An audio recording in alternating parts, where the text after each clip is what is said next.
Allah, ma fi qalbi ghairullah, ala al-hadi sallallahu, la ilaha illallah. Bagiku cukup Allah, di hati hanya Allah. Salam ke Rasulullah, tiada Tuhan selain Allah. Salatullah, salamullah, ala taha Rasulillah. Salatullah, salamullah, ala Yasin Habibillah. Astaghfirullahaladzim, astaghfirullahaladzim, astaghfirullahaladzim. Innallaha ghafurur rahim. Bismillahirrahmanirrahim. Alhamdulillahirabbil alamin. Salatu wassalamu ala asyrafil anbiya wal mursalin wa ala alihi wa ashabihi muttaqin, amma ba'd. Syukur kita kehadirat Allah Subhanahu wa taala yang merahmati kita semua di tengah Covid-19 yang sedang uji untuk kita, tapi kita dengan rahmat Allah, dengan izin Allah, dengan kuasa Allah, dengan pertolongan Allah diberikan karunia kesempatan, berikan sehat, hadir di majelis Darut Tasbih dalam rangka pendekatan kita kepada Allah lewat sholat tasbih, lewat istighosah, lewat majelis taklim. Ditambah lagi karunia Allah berupa keluarga yang sakinah, suami masih membimbing istri dan putra-putrinya, sang istri masih nurut dengan hikmah, berhikmat kepada sang suami, putra-putri kita masih nurut, diajak taat kepada Allah, dan yang utama juga kita mendapatkan rezeki yang halal, yang semua karunia Allah itu kita haturkan, ucapkan kalimah yang mulia, alhamdulillahirabbil alamin. Yang kedua, haturkan salam taklim selawat kepada baginda Kanjeng Nabi Muhammad sallallahu alaihi wasallam. Saudaraku yang dirahmati Allah Subhanahu wa taala, di tengah kita sekarang ini, dari mulai awal-awal 2020 bahkan akhir 2019 sampai detik ini masih banyak kebingungan, kekurangan, banyak hal-hal yang tidak terduga terjadi karena akibat dari pemberitaan yang di sana beritanya ya sekitar COVID-19.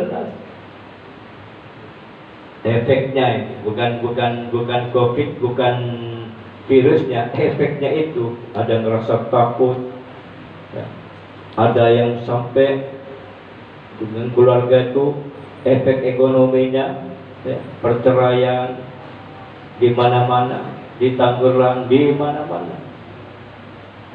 Untuk itulah sangat indah, sangat layak, sangat baik untuk kali ini obat mendatangkan amalan-amalan yang mendatangkan kekuatan hati kita, sekaligus mendatangkan kemudahan-kemudahan rezeki dari Allah Subhanahu wa ta'ala. Di Al-Quran beberapa kali disebutkan, Bismillahirrahmanirrahim, Allahu latifum bi'ibadihi yarzuqu man yasha wa huwal qawiyul aziz. Artinya Allah ini memberikan rezeki bagi orang-orang yang diberikan kelembutan. Allahu latifum bi'ibadihi, atas hamba yang lembut, yarzuqu man yasha, diberikan yarzuqu, rezeki. Jadi bagi orang-orang yang berilmu, bagi orang-orang yang biasa hadir ke majelis-majelis hikmah, ini senjata paling utama adalah satu, sehatkan hati kita. Hati yang sehat adalah hati yang penuh dengan kelembutan. Hati yang sehat, hati yang di dalamnya penuh dengan istiqomah. Hati yang sehat, hati yang penuh istiqomah. Kalau sebaliknya, hati yang lemah, hati yang sakit, hati yang malas, putus asa, itu hati yang sakit. Jadi ketika kita timbul rasa malas, itu berarti hati kita sedang sakit. Tapi ketika kita sedang semangat istiqomah, rutinitas ibadahnya istiqomah kepada Allah, itu kita punya hati sedang sehat. Makanya kita tahu ya, hati yang sehat adalah pertama tipnya hati yang di dalamnya penuh dengan asma Allah. Gairah alladzina yadhkuruna Allah qiyaman wa qu'udan wa 'ala junubikum. Orang yang hatinya selalu berzikir kepada Allah, berdirinya, duduknya, tidurannya pun, mereka itulah orang-orang yang memiliki hati yang sehat, kuat. Kalimat yang banyak dibaca oleh orang-orang soleh, gabungan dari orang-orang ahli tarekat, adalah kalimat yang kecil ringan. Ya Allah ya Latif, ya Allah ya Latif, ya Allah ya Latif. Artinya Allah yang Maha Lembut terus diulang-ulang, sampai kita termasuk ke dalam sebuah hadis qudsi. Allah berfirman dalam hadis qudsi ini, firman Allah yang tidak tercantum dalam Al-Quran, namanya hadis qudsi. Kata Rasulullah sallallahu alaihi wasallam, aku, ini Allah Maha tinggi. Jikalau ada hambaku yang meninggikan asma Allah, maka ketinggian itu akan Allah kembalikan kepada sang hamba yang selalu meninggikan kalimat Allah. Allah Maha Lembut. Jikalau ada hamba yang memuji kemahalembutan Allah, Allah ya Latif, Allah ya Latif, maka kelembutan itu Allah kembalikan, Allah berikan kepada hati yang selalu memuji kepada Allah yang Maha Lembut. Allah Maha Lembut tanpa kita puji yang Maha Lembut.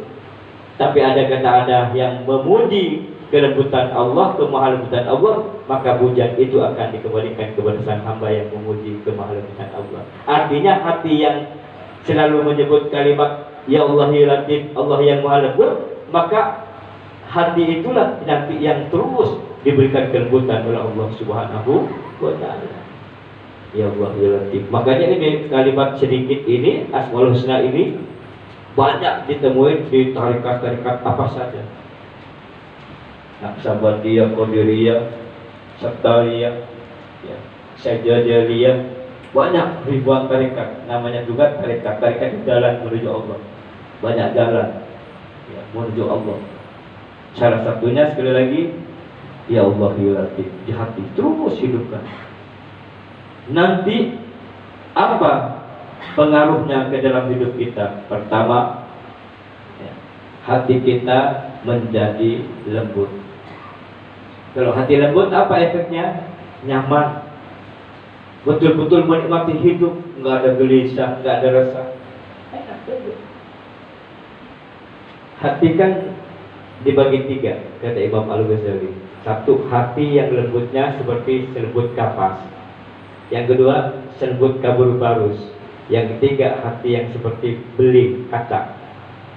Hati yang lembut seperti kapas. Tahu kapas? Kapas ini sangat lembut sehingga kalau ditaruh di tinta, ya, ditelupin ke tinta, maka tinta itu semuanya terserap oleh kapas itu. Sama dengan hati yang lembut, ya. Hati yang lembut ini mudah menerima hikmah. Hikmah dari Allah, rezeki dari Allah itu Allah latifun bi ibadihi yarzuqu man yasha. Syarat terserap.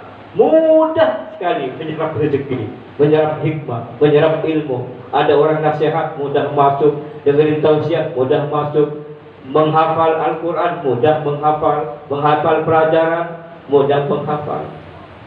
Semua terserap. Hikmah-hikmah yang bertaburan di muka bumi ini kita diserap oleh orang-orang yang berhati lembut. Tinta sebanyak apapun oleh kapas terserap semua. Itu hati yang paling lembut, hatinya orang-orang soleh, hatinya para nabi, hatinya para rasul, hatinya para sahabat, hatinya para tabi'in, hatinya para tabi'ut tabi'in. Indahnya jika kita mendapatkan hati yang lembut, selembut kapas. Semua pelajaran, semua rezeki dengan mudahnya diserap oleh kita. Yang kedua, hati selembut kapur barus.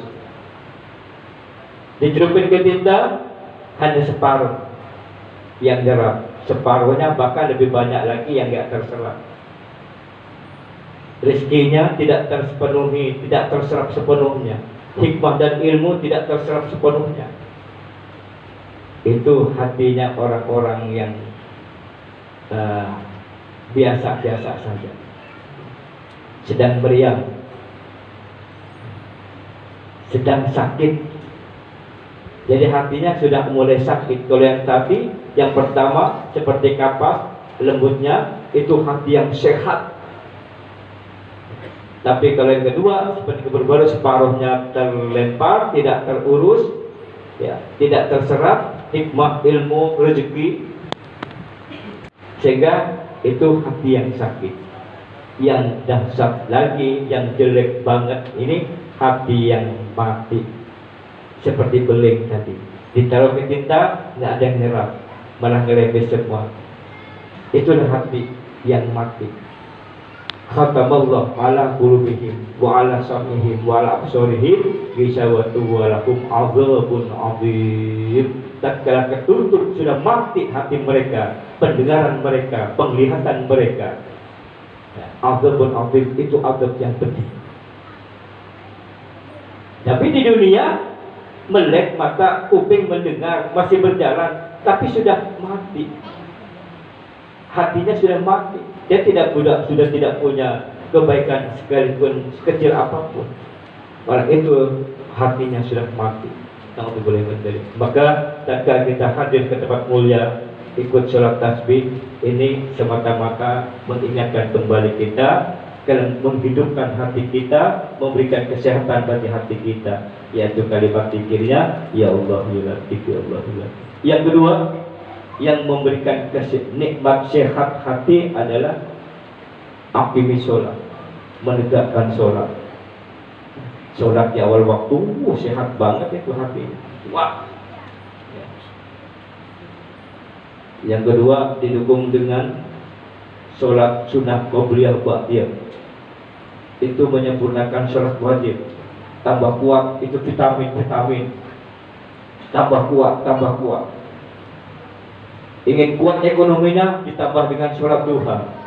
Ini lagi-lagi zaman sekarang ini, lagi banyak di zaman Covid, banyak yang ngeluh tentang ekonomi, banyak pekerjaan-pekerjaan yang diputus, banyak karyawan-karyawan yang dirumahkan, banyak karyawan yang dibayar cuma separuh gaji, banyak dagangan-dagangan yang sudah bangkrut.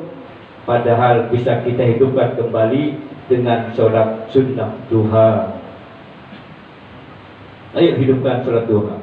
Sholli sholat duha raka'ataini bilakar Allahu Akbar, 2 rakaat salam, minimal 2 rakaat, tapi kalau bisa 4 rakaat. Nah, di sujud terakhir itulah kita baca. Ini kunci suksesnya orang-orang soleh. Baca kalimatnya, ya Allah, ya Rahman, ya Rahim, ya Fattah, ya Razak 44 kali. Ini sujud terakhir, ini kuncinya rezeki. Lihat, kepada para pedagang, kepada orang yang karyawan, kepada petugas, kepada siapapun yang menghendaki, menginginkan rezekinya hidup kembali, bangkit kembali, semangat kembali, mudah didatangkan oleh Allah, mudah diutus oleh Allah. Rezeki ini bagaimana kalau sudah diutus Allah pasti nyampe. Wallahu yabsutur rizqa liman yasha. Allah mengutus rezeki atas hambanya yang dikehendaki. Kalau Allah sudah kehendaki diutus rezeki, kita pancing rezeki dengan doa. Kapan doanya? Sujud terakhir ketika sholat duha, kita baca ya Allah ya Rahman ya Rahim ya Fattah ya Razak. Ya Allah ya Rahman ya Rahim ya Fattah ya Razak. Ya Allah ya Rahman ya Rahim ya Fattah ya Razak. Duh ya Allah yang belas kasih yang membuka rezeki. Ya Allah yang belas kasih yang membuka rezeki. Pasti Allah. Jangan putus asa. Itu doa sujud terakhir ketika sholat duha. Tegakkan doa. Itu penguat ekonomi, memperberkah rezeki. Kemudian kekuatan kemuliaan kita, kalau tidak ingin hina di bumi dunia ini, tidak diremehkan, tidak dilecehkan, sholat tahajud. Wa minal laili fatahajjat bihi nafilatan sa'ayyat asakah rabbuka maqamah mahmud. Tatkala kau bangkit di tengah malam, kau pisahkan dirimu dan tempat tidurmu untuk melakukan rukuk dan sujud, maqamah mahmud, makammu akan meningkat, ditinggikan oleh Allah. Dipelihara dari kehinaan, dipelihara dari yang tercela, dipelihara daripada kekurangan. Yang hina-hina itu dipelihara, dijaga oleh Allah. Kenapa? Karena itu memang janji Allah untuk meningkatkan makom mahmud, meningkatkan makommu, makom rezekinya, makom sosialnya, makom ekonominya, makom agamanya, semuanya. Fatahajjat, bertahajud. Dan sekarang mudah bertahajud. Ya, coba kalau kita ziarah ke Sunan Muria, tahajud orang zaman dulu, ya, dari airnya ke bawah setengah kilo. Kalau berangkat jam 1 nyampe ke atas lagi itu sekitar jam 3 baru bisa tahajud. Kita air wudhunya dekat kamar tidur, bahkan dekat tempat tidur, lampu penerangan 24 jam, semua serba mudah. Tinggal hati kita mau nggak menghidupkan kemuliaan kita, membangkitkan semangat, ya, rezekinya, kemuliaannya. Subhanallah, adanya di tahajud. Lalu sholat sunnah yang membersihkan diri, tentunya sholat taubat. Dan taubat ini kegemarannya orang-orang yang mendapatkan cinta dari Allah Subhanahu wa Ta'ala. Tanda-tandanya orang yang mendapatkan cinta dari Allah, tanda-tandanya hamba yang dicinta oleh Allah Subhanahu wa Ta'ala, gairah untuk melakukan taubat. Innallaha yuhibbut tawwabin. Allah cinta dengan orang-orang yang ahli taubat. Jadi kalau kita ingin tahu kita dapatin cinta atau tidak dari Allah, tengok semangat enggak kita melakukan taubat, sholat taubat kepada Allah. Kalau lemah, malas bertobat, berarti kita masih jauh. Kalau sudah gairah untuk taubat siang dan malam, dan ini kegemarannya orang-orang soleh, istiqomahnya orang-orang yang kaya raya yang hebat itu karena taubat, mendapatkan cinta dari Allah Subhanahu wa Ta'ala. Dan ringan, enggak berat. Sebelum duha sholat taubat dulu, sebelum tahajud sholat taubat dulu, habis sholat duhur masih ada waktu sholat taubat dulu, sampai kita ini mendapatkan gelar dapat mahabbah dari Allah, dapat cinta dari Allah Subhanahu wa Ta'ala. Innallaha yuhibbut tawwabin. Kalau sudah dapatkan cinta dari Allah, persis seperti ibu yang cinta dengan putrinya, dengan putranya. Masih bayi kita nangis tengah malam, ditengok sama ibu dengan senyum. Oh, ternyata basah, tipis diganti popok dengan senyum. Kenapa? Rasa cinta. Bahkan bayi itu masih nangis, dicari kenapa ya nangis. Oh, ternyata ada bentol di palanya, dicariin minyak kayu putih, diolesin dengan penuh cinta. Sampai anak itu nggak boleh menderita, walaupun hanya dengan seekor nyamuk. Itulah cintanya seorang ibu kepada sang anak. Bagaimana kalau cintanya Allah kepada hambanya ratusan ribu kali lipat, ya, cintanya Allah kepada sang hamba, ya, daripada cintanya ibu kepada sang anak. Cintanya ibu kepada sang anak sudah harus menghilangkan kesedihannya, apalagi kalau Allah sudah cinta kepada hambanya, nggak boleh hamba itu menderita. baik karena hutang piutang, menderita karena penyakit, menderita karena sedih, menderita karena dihina, tidak boleh ada. Itu janji sudah, janji Allah. Janji Allah. Wa may yattaqillah yaj'al lahu makhraja wa yarzuqhu min haitsu la yahtasib wa may yatawakkal 'ala Allah fa huwa hasbuhu. Kalau engkau sudah tertanam takwa kepada Allah, dicintai oleh Allah, maka tidak ada masalah dalam hidupnya. Diberikan jalan keluar setiap persoalannya, diutus rezeki dari arah yang tidak disangka, dan dicukupkan urusan apa saja dia dicukupin oleh Allah Subhanahu wa ta'ala. Enak. Jadi kuncinya ada di sholat tahajud, sholat taubat, sholat duha. Nah, puncaknya ketika kita diberikan kesempatan karunia Allah, sholat tasbih. Ini sholat yang malaikat. Ini yang terus malaikat itu yang mendampingi orang yang sholat tasbih. Sholat tasbih inilah yang diijazahkan pertama oleh Rasul kepada pamannya, wahai pamanku Sayyidina Ibnu Abbas, maka aku tunjukkan sholat sunnah yang bisa menghapus 10 macam dosa yang selama ini mungkin kita derita, kita penyakitan, kita banyak masalah, efek dari perbuatan dosa kita. Maksiatnya sudah 5 tahun yang lalu, tapi efeknya baru sekarang, sengsara, sedih, kesulitan rezeki. Mungkin kita gibah, tukang fitnah, sudah 10 tahun yang lalu, tukang ngomongin orang, tapi efeknya sakit pinggang, sakit segala, sakit hati, baru sekarang itu efeknya. Maka dengan sholat tasbih ini, semua efek yang diakibatkan oleh dosa kita dihapus oleh Allah dengan kuasa Allah berkah sholat tasbih. Maka kata Rasul, kalau engkau bisa setiap hari sholat tasbih, nggak bisa seminggu sekali, nggak bisa sebulan sekali, nggak bisa setahun sekali, minimal seumur hidup 1 kali. Tapi beruntung ya, orang yang bisa setiap hari Jumat atau malam Jumat, atau seminggu sekali, atau apalagi seminggu 2 kali. Di sini seminggu 2 kali, hari Ahad pagi dan malam Jumat seperti yang sekarang. Seperti kendaraan mobil mesin, kalau di Jumatnya setahun sekali dengan yang Jumat seminggu sekali, beda bunyinya juga. Kalau yang setahun sekali pasar, sama amarah masih tinggi, ya, dengki, kesel, benci, sombong, serakah, ujub masih bermuara. Tapi yang ditasbihkan seminggu sekali, atau apalagi setiap hari, apalagi minimal seminggu 2 kali tadi, lembut, doanya enak. Dan yang pasti, kalau sudah bersih hati kita, lagi-lagi mendapatkan gelar Innallahu yuhibbut tawwabina wa yuhibbul mutatahhirin. Allah cinta dengan orang yang ahli taubat, Allah cinta dengan orang yang membersihkan diri. Siapa mereka? Orang yang ahli sholat tasbih. Makanya di sini kalau kita sudah biasa sholat tasbih, enteng ke badan, jauh dari penyakit, jauh dari kesedihan, jauh dari resah, jauh daripada kesulitan, jadi kekurangan, dijauhkan semuanya itu, dijaga oleh Allah Subhanahu wa ta'ala. Amin ya rabbal alamin. Jangan lupa, kalau kita punya rezeki, amalan yang paling tinggi nilainya pada Zulhijjah ini adalah amalan kurban. Di sini disiapkan yang berkurban, ya, sapi dan kambing yang nanti bisa dilihat hari Senin mendatang, insyaallah.